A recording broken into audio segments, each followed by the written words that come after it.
This is a combination of cringy and iconic.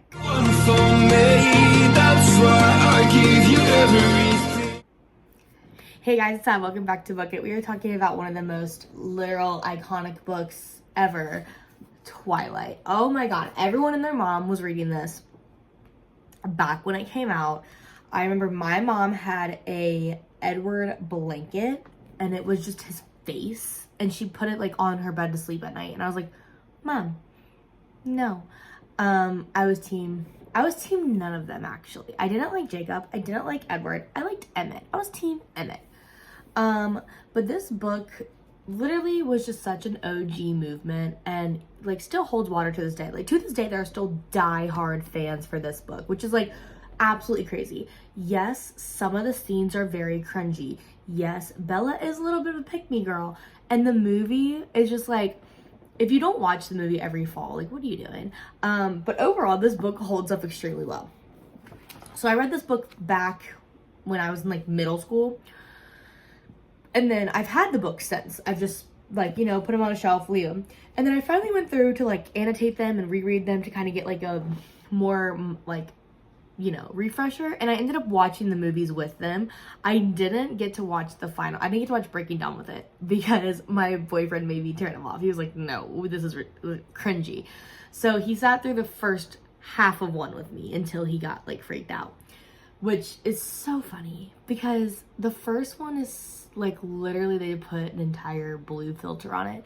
So Twilight, let's talk about it. This sets the precedent for modern vampirism. Like literally every vampire show and movie makes some sort of reference to Twilight. In Vampire Diaries, he was like, we don't sparkle, it's not like a Twilight scene.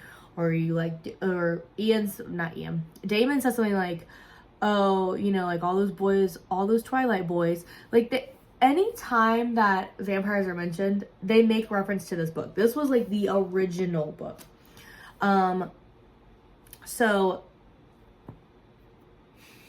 overall, I'm a big fan of it. Growing up, obsessed with vampires, obsessed with this book. So this book, for those that have been under a rock for the last 20 years, actually, I don't even know when this book came out. I want to say like 2008, but I might be wrong. 2006, 2005. 2005 and 2006. Okay, that's fine. So when these books came out, everyone was like, oh, I don't know. And then they became like world bestsellers. Stephanie Meyer is known for it. Her website is thetwilightsaga.com. Like she's known for it. But no, something I really did like about this book was the building of the relationship between Edward and Bella. It was fast paced, but like not as fast as like the other books go. It was fast paced and like kept it moving. Which I really liked. The side characters complement the main characters very well, as like they don't overtake it too much, and they also don't like undersell it. I really liked it because it was enough to keep you interested in the main characters, but not enough where it's like you didn't care about the side characters. I'm super excited. I was super excited to reread the series. I finished the series again, so I'm going to record all the videos probably today or tomorrow. But like, I was very excited to reread the series just because it's like such an iconic series. It's like when I would read The Hunger Games or Maze Runner or what's another one? I've read so many series in the last like couple months. So I read Maze Runner, Hunger Games. Is that it? Twilight.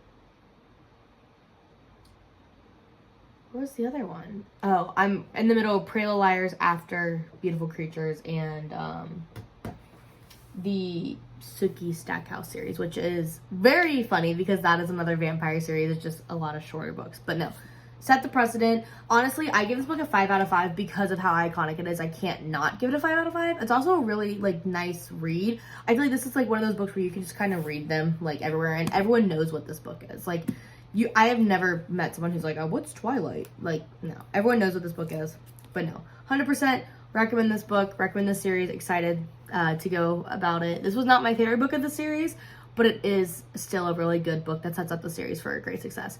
There's not really much else to talk about Twilight. Everyone knows it's about vampires, falling in love, werewolves, all that stuff. This one only has the vampires though. We don't have the werewolves yet, but just the vampires. That's it for that. I feel like these videos are gonna be really short. Everyone knows what Twilight is, so I don't really need to talk about it that much. But yes, I gave it a 5 out of 5. Please make sure you like and subscribe. It helps me out so much more than you could possibly even think. Also, follow my Goodreads in the link below. It'll show you exactly what I'm like working on, and you know, yeah. And then also I'm going to attach the Twilight series to this entire, like, this video, so you can watch all my videos, because this series set the bar for everything, for modern vampirism. Literally Dracula and then Twilight. But yes, that is it. And until next time, bye!